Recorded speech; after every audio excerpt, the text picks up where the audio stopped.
안녕하세요. DCS 과목을 담당하고 있는 장희덕 교수입니다. 한 주간 모두 잘 보냈습니까? 코로나19로 인해서 고생들 많겠지만 다행히 지금은 점차 안정된 단계에 들어서고 있다고 합니다. 조기 극복을 위해 서로 조심하고 협력 속에서 조금 더 힘냈으면 좋겠습니다. 오늘은 6주차 동영상 강의를 시작하겠는데요.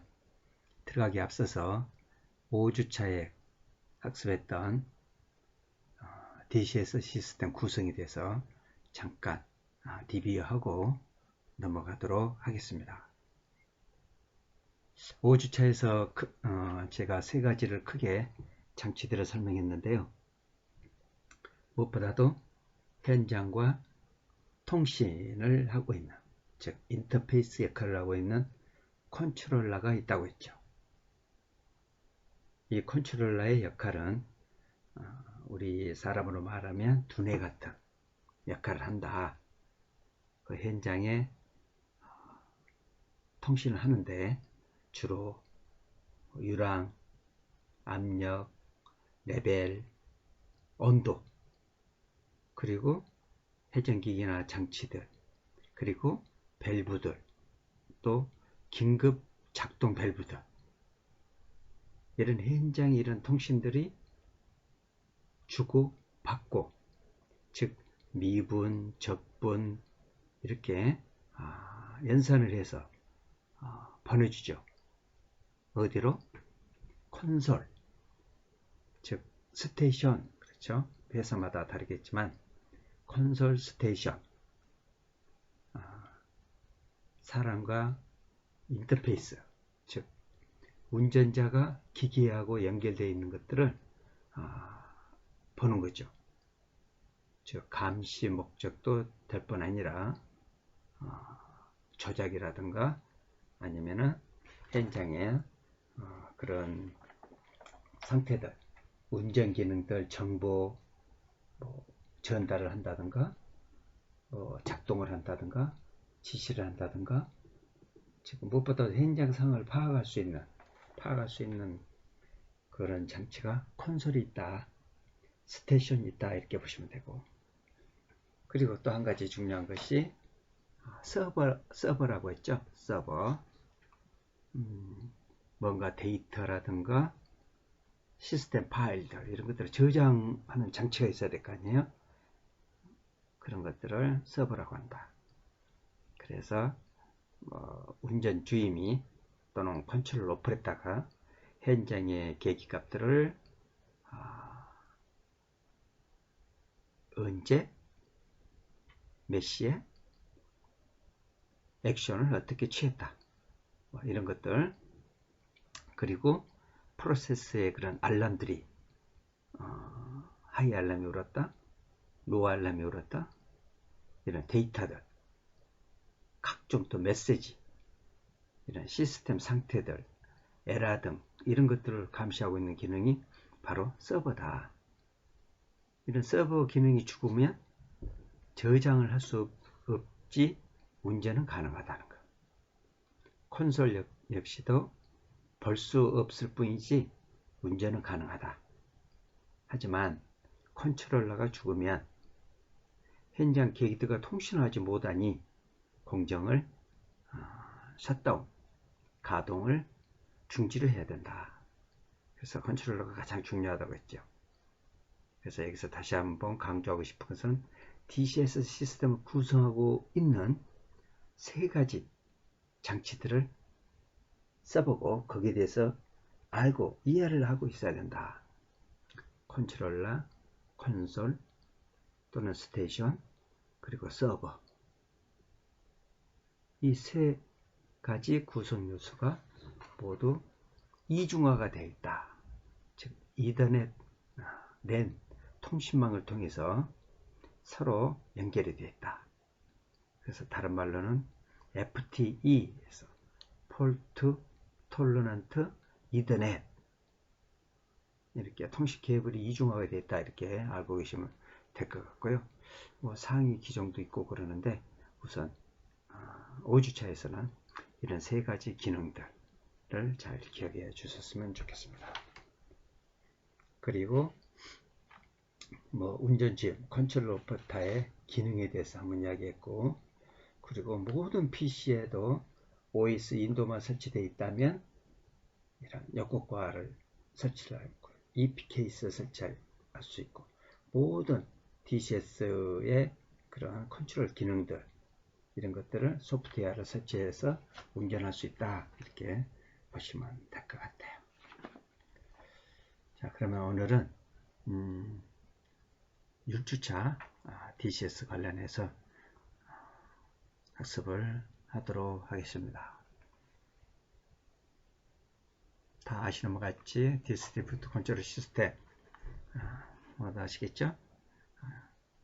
중앙 연산 처리 장치를 기능별로 이제, 그리고 정보는 중앙에서 통합 관리하는 제어 시스템이다. 다시 말하면 디지털 컨트롤, 그리고 오픈 루프가 있고 크로스 루프가 있고 시퀀스 컨트롤, 이런 것들을 중앙에서 통합 관리하는 제어 시스템이다 이렇게 보시면 돼요. 일단 들어가기 앞서서 공정 제어 시스템의 히스토리, 역사를 본다면 제일 먼저 단일 루프 개념의 아날로그 컨트롤러, 즉 공기식이었죠. 아날로그 시스템 있죠. 저희들도 한 30년 전에 이렇게 회사 입사를 해보니 다 자동화가 되어 있지 않고 이 아날로그로 손으로 이렇게 밸브를 열고 닫고, 조정실에서 열고 닫고, 그리고 온도, 압력, 유랑 이런 레벨들이 프린터에서 이렇게 그래프식으로 이런 식으로 나타내주는 그런 아날로그 시스템이었죠. 그러면서 점점 발전해서 지금은 CPU를 가진 다중 루프 개념의 DDC 시스템, DDC란 다이렉트 디지털 컨트롤, 즉 제어 기능이 집중되어 고장 발생 시 전 공정 영향을 주는 이런 식으로 돼 있었고, 이걸 약간 보완해 가지고 제어 기능을 분산시켜서 운전 정보는 DDC의 단점을 보완한 이런 DCS가 적용이 됐다 이렇게 보시면 될 것 같아요. 이 DCS에 또 이 PLC 프로그래머를 이렇게 또 저장해 가지고 만약에 디젤 석유의 후레쉬 포인트를 60에 맞춘다 그러면은 디젤 후레쉬 포인트의 인하점, 다시 말하면 인하점을 60-3도 이렇게 딱 세팅을 해놔요.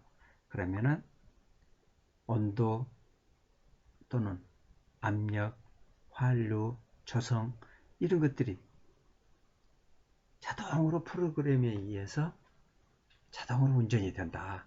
그러면서 플러스 오차범위 3에서 우리가 원하는 스펙을 이렇게 맞출 수가 있다. 그렇게 진보가 많이 됐다 이렇게 보시면 됩니다. 전번 5주차에서도 한번 이야기를 했지만 가장 중요한 것이 DCS 파워 그리고 시그널, 어떤 시그널을 현장에서 받아가지고 조정실에서 어떻게 밸브가 열리고 유랑, 압력, 온도, 레벨, 그리고 펌프 동작 상태, 그리고 긴급 밸브들, 오픈, 크로스, 이 모든 것들을 어떻게 조정이 되겠는가, 이걸 쉽게 이해를 하면은 향후 여러분들이 어디 예천공단이나 어디 기업체에 입사를 하게 되면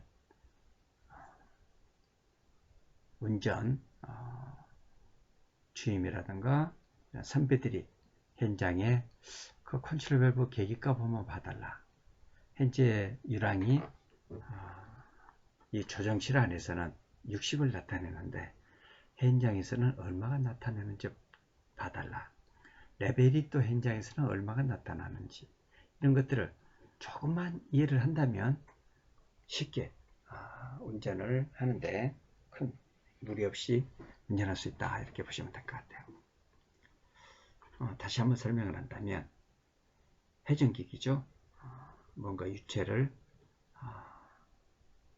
전달시켜주는 그런 역할을 하는 펌프, 이렇게 보시면 돼요. 펌프, 즉 액체를 이송시켜주는 장치, 펌프, 이렇게 보시면 될 것 같아요. 그만큼 예를 들어서 이 펌프도 이제 다단이냐 단단이냐 해서 임펠러, 즉 모터의 그 회전수가 적고 많고에 따라서 압력이 더 올라가겠죠. 예를 들어서 2kg가 들어왔다. 압력 2kg가 들어오면 펌핑을 통해서 보통 일단 펌프다 그러면은 위치에 따라 틀리겠지만 한 5, 6kg가 된다. 하지만 이 펌프가 임펠러가 3개, 4개, 5개 된다 그러면 예를 들어서 2kg가 들어온다. 그러면 20kg 가까이 이렇게 압력을 상승시켜서 유체를 이렇게 이송시켜준다, 이렇게 보시면 될 것 같아요. 그럼 뭔가 유체가 흐르게 되면 유랑을 알 수 있어야 되잖아요. 조정실에서. 그렇게 유체를 알 수 있는, 유랑을 알 수 있는 게 현장에 이 배관 사이에 오림피스라는 오림피스가 들어가 있어요.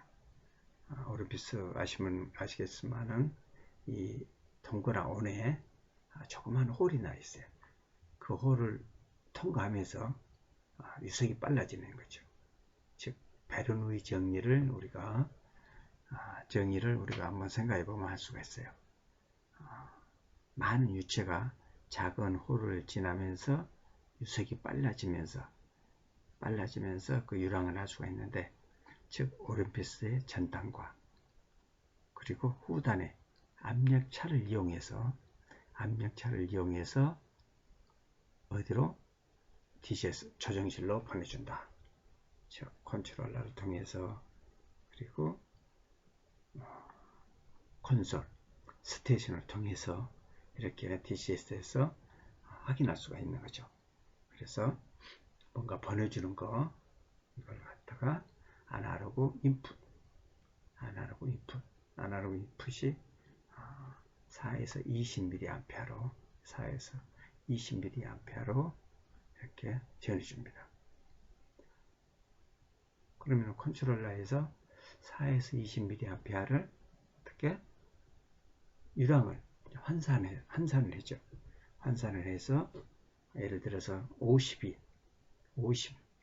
유랑 50이 흐르고 있다, 50 루베가 흐르고 있다 하면 4에서 20mA, 예를 들어서 4가 0이고 20mA가 100이다.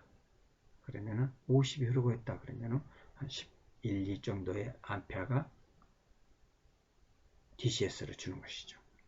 그러면은 DCS에서 그걸 50으로 전기 시그널을 환산을 해서 50으로 이렇게 유랑이 나타나는 거죠. 50몇개 나오면 그게 아날로그 인풋이죠. 그러면 조정실에서 50보다는 내가 60을 줘야 되겠다. 그러면은 세트 포인트를 60으로 주게 되죠. 그러면은 현재 밸브가 10%가 이루어졌다고 봤을 때 60이라는 숫자를 더 올려주면, 프로를 더 주게 되면 밸브가 더 열어져야 되겠죠. 그래서 1차적으로 또 전기 시그널이 12mA가 들어왔다. 그러면 60을 늘리게 되면 한 13mA 정도, 예를 들어서 13mA가 갑니다. 그러면 이 컨트롤 밸브의 액션, 밸브를 동작시키는 것은 또 에어로 합니다. 에어 시그널. 압력은 0.2에서 1kg 범위 내에서 컨트롤 밸브가 0에서 100%까지 움직이는 거예요. 원래 이 에어는 인스트루먼트 에어다 그래요. 계기용 에어다 그러죠. 에어 종류도 여러 가지 에어가 있어요. 뭐 프렌트 에어, 공정에서 그냥 사용하는 프렌트 에어, 그리고 계기용으로 사용되는 인스트루먼트 에어. 즉 인스트루먼트 에어는 계기용이기 때문에 에어가 있어서는 안 되잖아요. 에어가. 그래서 이러한 에어 중에 있는 이런 수분 이런 것들을 싹 제거하고 아주 순수한 에어만 주는데 너무 압이 높잖아요. 7캣이면. 그래서 일단 레구레타에서 1.4캣으로 일정하게 에어를 공급해 줍니다. 그러면은 DCS에서 60이라는 아웃풋을, 아날로그 아웃풋을 주는 거예요. 아날로그 아웃풋을 주게 되면 여기에서 0.2가 1kg가 만약에 밸브 오프닝이 100이라고 하면 그 중간만큼 에어 시그널을 줘서 이 밸브를 50렙에서 60렙의 차이만큼 더 열어준다. 그런 식으로 작동이 되는데 50 흐르던 것이 밸브를 열어서 60을 가게 되면 그만큼 또 유랑이 증가하게 되겠죠. 유랑이 증가가 되면서 좀 전에 50에서 60을 맞춰주는 거예요. 그래서 들어오는 거 프로세스 베리어블, 실제값, 그걸 갖다가 PV라고 하고요. 그 다음에 조정실에서 운전주임이 세트를 주는 걸 SP, 세트 포인트 이렇게 하거든요. 그리고 아웃풋을 주게 된다 그러면 OP, 아웃풋, 이 밸브 컨트롤 아웃풋. 그래서 이제 여러분들이 기억하게 되면 실습에서 직접 여러분들이 이런 PV 값을 받아서 세트치를 올려보고 실제 이 컨트롤 동작이 어떻게 되는지 그런 상관관계를 여러분들의 실습을 통해서 아마 학습할 수 있을 것입니다. 이런 식으로 유랑이 이렇게 들어가서 칼람이라든가 뱃셀이라든가 또는 회사마다 들어겠지만 드럼이라든가 이런 데 레벨을 채우죠. 그러면은 이 레벨 컨트롤도 뭐 뒤에 학습에서 나오겠습니다만은 레벨을 일정히 해줘야 되잖아요. 예를 들어서 70%의 레벨을 일정히 해야 되겠다. 그러면 레벨을 일정히 맞춰주기 위해서는 이 드럼이나 뱃셀에 LT, 레벨 트랜스미터가 있어요. 그래서 현재 나는 70%로 미터를 시켜야 되니 나는 항상 예를 들어서 60이 들어오면 항상 아웃풋도 60이 나가라. 그래야지만 항상 그 레벨을 일정하게 유지할 수가 있는 것이죠. 그래서 레벨을 일정한 상태에서 펌핑을 해서 다음 스텝으로 이렇게 이송시켜 주는 것이죠. 그리고 펌프 전후다 차이를 이용해서 아나리자라는 게 있죠. 분석기가 있죠. 이런 분석 초합을 이용해서 DCS에서 뭐 측정값이라든가 그런 것들을 이렇게 분석할 수가 있고요. 그리고 뭔가 회전기기에 이상이 있다. 그러면은 바이브레이션, 진동이 있다. 그러면은 그런 바이브레이션 트랜스미터에서 모니터링이 되는 것이죠. 바이브레이션 모니터링을 해서 야 이게 펌프가 너무 진동이 심하다. 그 값도 보면은 DC 24V로 해서 4에서 20mA로 이렇게 전기 시간을 가는 것이죠. 그래서 4에서 20mA가 에머전시 샷다운 시스템을 통해서 아무래도 안 되겠다.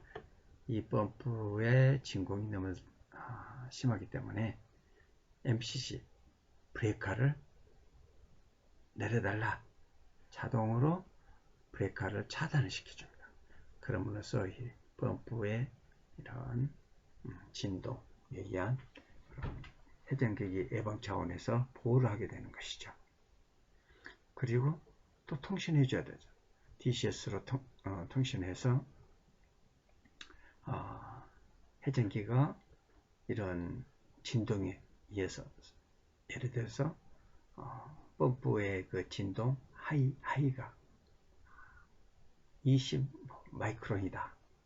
그러면은 20 마이크론이 되면은 자동으로 펌프를 크로스시키고 스톱시키고 통신해 줍니다. 조정실에. 진동이 높아서 펌프를 꺼야 되겠다. 알고 있어라. 라고 이렇게 주는 것들. 회전기기를 상태를 동작, 스타트, 스톱 이런 것들을 가르쳐 주는 것이죠. 그게 바로 디지털 인풋, 디지털 아웃풋 이렇게 보시면 될 것 같아요.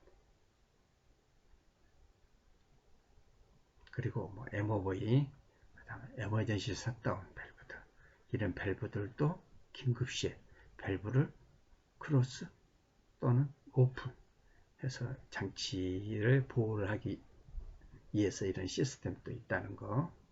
그리고 배터리 차저라고 해서 갑자기 전원이 나가버리게 되면은 파워가 끊기면 안 되잖아요. 그래서 이런 배터리로 보통 30분에서 1시간 동안 이 공정을 정상적으로 공정을 이렇게 스텝에 따라서 셧다운을 시킬 수 있도록 이렇게 파워가 공급된다. 그리고 UPS도 이런 모든 통신 이런 케이블들이 다 운전될 수 있도록 전기를 공급해 준다. 이렇게 보시면 될 것 같아요. 그래서 다시 정리한다면 현장의 값들, 유랑, 온도, 레벨, 압력들 이런 값들을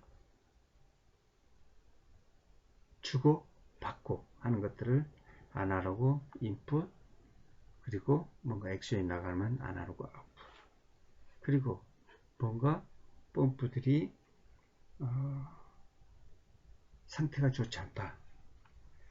그랬을 때 이런 솔밸브라든가 펌프를 스톱을 시킨다든가 이 밸브들, 긴급 에머전시 밸브들을 오픈 크로스, 그리고 뭔가 이렇게 긴급 사항을 빨리 알려주는 것, 그걸 갖다가 DO 디지털 아웃풋 이렇게 보고, 그 다음에 DI 그러면은 뭔가 리미트 스위치, 바이패스, 푸시 버튼, 셀렉터, 릴레이 모든 것들, 그런 것들을 바로 동작시킬 수 있는 것들, 이런 것들이 DI 디지털 인풋 이렇게 보시면 될 것 같아요. 즉 DCS로 알람 값들, 그런 것들을 현장에 디지털 아웃풋을 보내서 디지털 아웃풋을 줘가지고 밸브를 크로스 시켜본 거, 그렇게 보시면 될 것 같아요. 그리고 이런 디지털 아웃풋이 나갈 때는 24V DC 24V 이런 솔 릴레이 이런 것들이 동작해서 전원에서 컨택만 주죠. 컨택을 줌으로써 시그널을 받아서 동작이 한다. 이렇게 보시면 될 것 같아요. 운전 설비 제어에 대해서 또 알아보도록 하겠습니다. 센서, 즉 트랜스미터 그러면은 현장에 오른피스가 있다고 했죠. 오른피스, 그리고 이 시그널은 아날로그 인풋이나 디지털 인풋이 들어온다고 했죠. 즉 공정 변수를 측정하는 것다. 온도, 유랑, 애기, 압력, 질량 등 이런 공정 운전 변수들을 트랜스미터를, 즉 오리피스를 통해서 어디로 온다? 중앙집중관리, 즉 DCS로 들어온다 보시면 될 것 같아요. 연산, 제어, 감시 기능하는 DCS에서 연산을 해서 값을 또 내줘야 되잖아요. 나가는 거, 아날로그 아웃풋, 디지털 아웃풋. 그러면서 CV가 컨트롤 밸브의 약자를 이렇게 쓰죠. 컨트롤 밸브, 회전기계들, 밸브라 열어라, 밸브를 좀 닫아주라, 회전기계 아무래도 위험하니까 펌프를 죽여야 되겠다, 밸브를 갑자기 좀 열어줘야 되겠다, 이런 모든 설비제를 이렇게 한다는 거예요. 간단하게 이렇게 그림으로 나타내네요. 이해하시겠죠?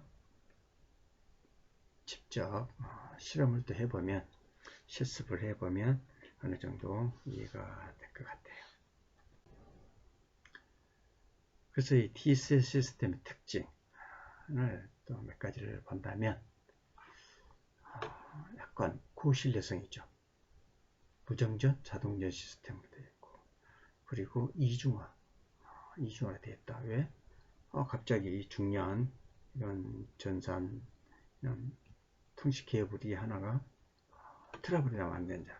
그래서 이중화로 되어 있다는 거. 그래서 사람과 기계와의 그 인터페이스 하기 때문에 신뢰성이 좋다는 것이죠. 그리고 소스 인원으로 많은 정보를 처리하고 관리한다. 가끔 회사에 보면은 그 학생들, 대학생들, 또 일반인들이 많이 벤치마킹을 와요. 벤치마킹을 오면서 이렇게 대화를 해보면, 이렇게 큰 공장에, 현장에 사람들이 별로 보이지 않는다. 그런 말을 많이 합니다. 장치들만 많이 있지 현장에 그렇게 사람이 없죠. 왜? 전부 다 자동화로 이렇게 되어 있기 때문에, 운전 설비가 자동화로 분산 제어 시스템으로 되어 있다고 했잖아요. 그렇기 때문에 모든 것들이 중앙 컨트롤, 집중 관리를 하기 때문에 현장에는 필수 요원들만 이렇게 상주를 하고 있다, 이렇게 보시면 될 것 같아요. 특히 그 작년에 베트남 프로젝트에 저 아는 지인들이 몇 번 이렇게 가서 일할 수 있도록 지원을 좀 해줬는데, 거기 베트남의 이런 프로세스들, 장치 산업들을 보면은 대부분 컨트롤 밸브, 현장에 이런 고가의 컨트롤 밸브를 모두 설치를 했답니다. 그래서 현장에 모든 그런 액션, 이런 운전, 이런 것들을 자동화로 안에서 다 컨트롤한다. 이 밸브마다 이런 컨트롤 밸브를 많이 이렇게 장착을 해놨다, 이렇게 보시면 돼요. 우리 예천공단에 한 개 공장에 컨트롤 밸브가 1000개가 있다. 그러면 이 베트남의 이런 시스템은 보통 배 1.5배 정도의 이런 컨트롤 밸브가 설치되어 있다. 그래서 이런 컨트롤 밸브가 대부분 일제를 더 많이 쓴 거예요. 요즘은 또 국산이 아주 잘 나오는데요. 이 베트남에서는 이런 컨트롤 밸브, 이런 제어 시스템이 일제를 많이 썼다고 합니다. 그래서 모든 것들이 컨트롤 밸브로 작동을 시키기 때문에 운전은 그렇게 힘들지 않다는 말을 들었습니다. 두 번째로 시스템 특징에 보면은 확장 유연성이다. 소규모보다는 대규모, 그리고 각 기능별로 모듈화가 달려 있다는 것. 그래서 석유화, 정유, 발전, 전력 설비, 보일러 모두 공정에서도 쉽게 적용이 가능하다. 그리고 시스템 기능 뭐 설정, 설계, 유지 보수가 용이하다는 거, 그리고 리스크가 분산되어 있다는 것이 구성 장치들을 보면 뒤에 장치들의 용어 설명이 나와 있는데 우선 간단하게 좀 본다면 US 유니버셜 스테이션, 즉 콘솔 스테이션, 즉 맨 머신 인터페이스, 사람과 기계와의 인터페이스하는 그걸 우리가 US라고 하죠. 회사마다 다 좀씩은 틀려요. 어떤 회사는 뭐 익스피리언 스테이션 EPKS 이야기를 하고요. 또 어떤 회사에서는 거스 글로벌 유니버셜 스테이션, 이렇게 현장의 상황을 파악하고 감시 운전하고 정보를 전달해주고 작동 지시하는 그런 장치다. 그리고 H 서두에 큰 장치들 세 가지 중에 서버가 바로 이 H에 해당되는 것이죠. 뭔가 데이터를 저장하는 장치다. 그리고 NIM, HG, 네트워크 인터페이스 장치들 이름으로 이렇게 보면 되고요. PM, AMC, 컨트롤러, LCN, UCN, DH 이런 것들은 디바이스, 통신 네트워크 이렇게 장치가 되어 있다는 거. 죄송합니다. 네. DSS 구성 장치, 현장이나 값들은 짜고 시그널이 두 가닥으로 돌아간다고 그랬죠. 그래서 현장이 전션 박스라고 있죠. 1차적으로 이 전션 박스에 모아서 이 케이블선을 타고 머스링 판넬, 이런 캐비넷이 있는데 일이 들어와요. 아날로그 인풋, 아날로그 아웃풋, 디지털 인풋, 디지털 아웃풋 이런 것들이 두 가닥으로 프라이머리, 세컨더리 이런 식으로. 그래서 항상 이 캐비넷에 가서 보면은 불이 막 들어와 있어요. 살아있다는 것이죠.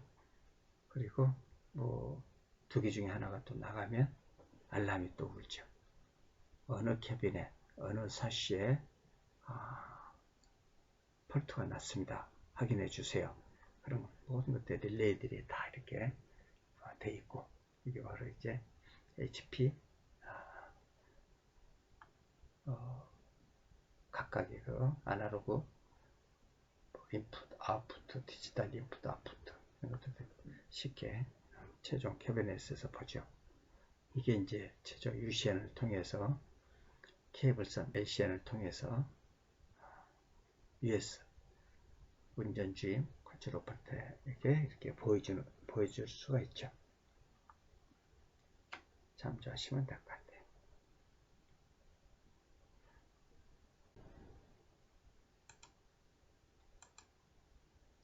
소프트웨어 구조를 보면 네트워크가 이중화 메커니즘이 되어 있고 자기 진단 기능을 수행한다. 에라 검출하고 정정 격리하는 이런 소프트웨어 구조로 되어 있고, 각 모듈에 대한 기본적 고유 특성 기능을 수행 및 규정을 되어 있고, 프로세스 특성에 맞게 소프트웨어가 운영되어 있고, 자체 진단 테스트를 반복 수행하고 모듈 또는 실시간으로 통신 업무를 수행한다. 그래서 지금 네트워크만 설치가 되어 있으면 공장장, 사장, 타 부서 사람들도 이런 네트워크를 통해서 현재 피드가 얼마 처리되고 있구나, 온도가 얼마구나, 압력이 얼마구나 이런 것을 자기 PC에서 다 볼 수가 있다.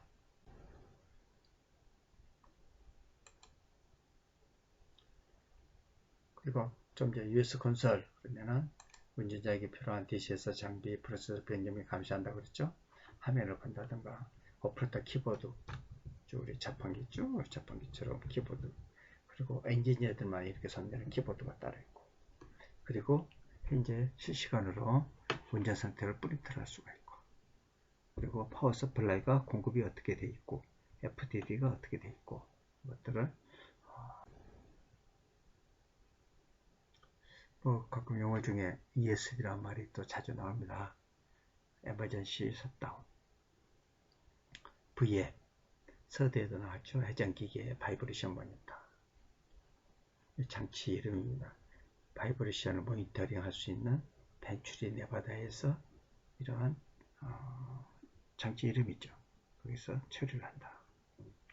DCS 하시고, MCC는 모든 파워들을 건물의 모든 파워의 그 브레이커들이 이 모터 컨트롤 센터에 다 들어가 있죠. 그래서 현장에 운전하신 분들도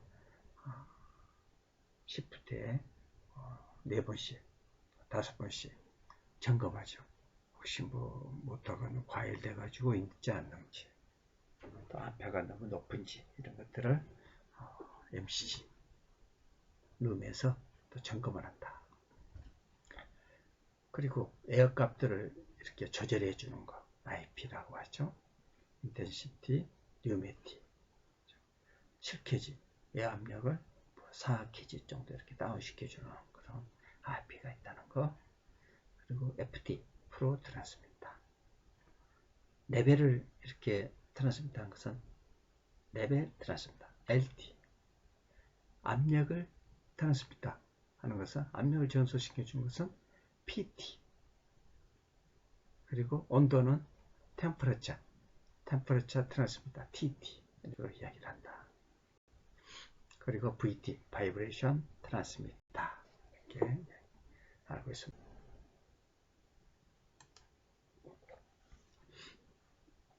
좀 더 디테일하게 알아보면 US, 유니버설 스테이션, 운전자와 기계와의 행위다. MMI라고 했죠.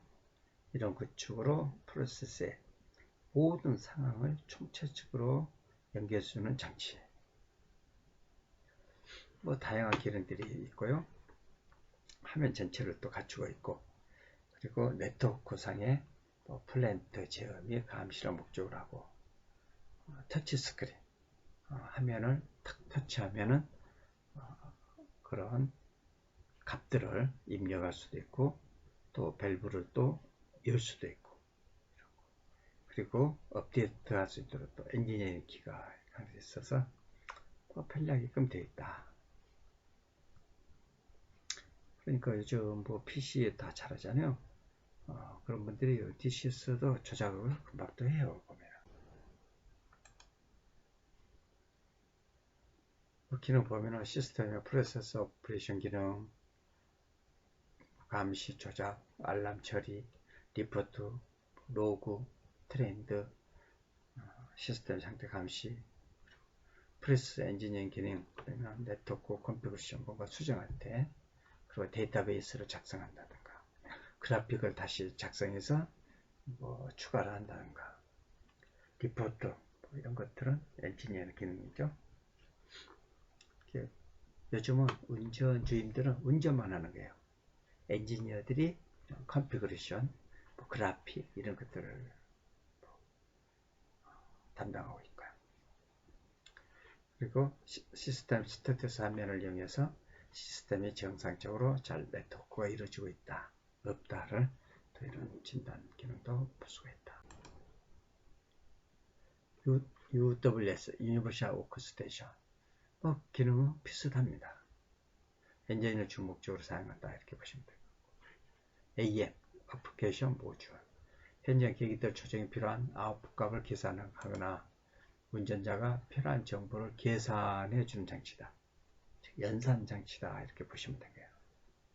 어드밴스 컨트롤 목적으로 하고, 컨트롤 랭귀지 프로그램을 사용해 사용자가 프로세스 맞는 프로그램을 작성할 수 있는 그런 AM 기능. 하이웨이 게이트웨이는 또 뭘까요? 하이웨이 게이트웨이 그러면 데이터 하이웨이에서 작동되고 있는 각종 장치를, LCN이 뭐라 그랬죠? 수집한 데이터를 운전주임에게 이렇게 보여주는 그런 장치를 한다 그랬죠. LCN에 연결해서 통신 네트워크 연결해서 모듈과 통신을 감시하고 조정하는 역할을 하는 장치다. 즉 데이터 액세스, 이벤트 프로세싱, 데이터베이스 컨피그레이션 이런 것들을 한다.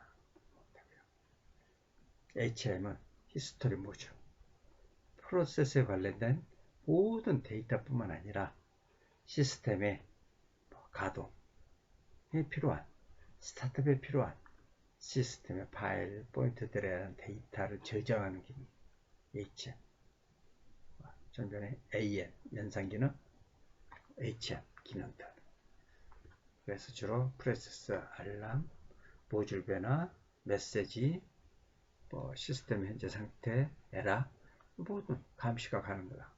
그런 역할을 하는 것보다 HM이다.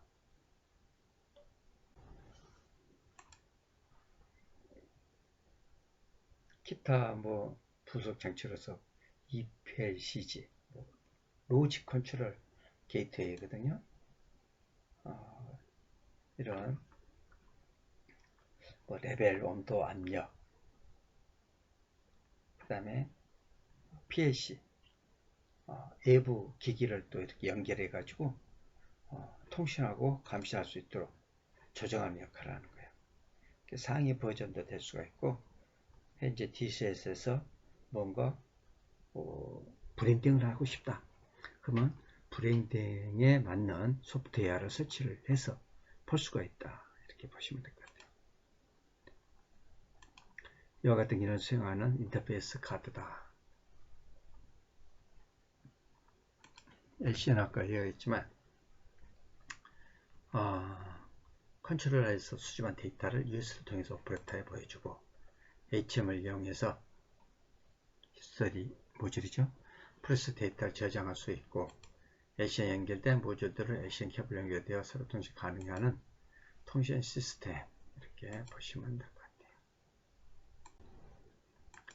DIMM, 이것도 네트워크 일종인데요.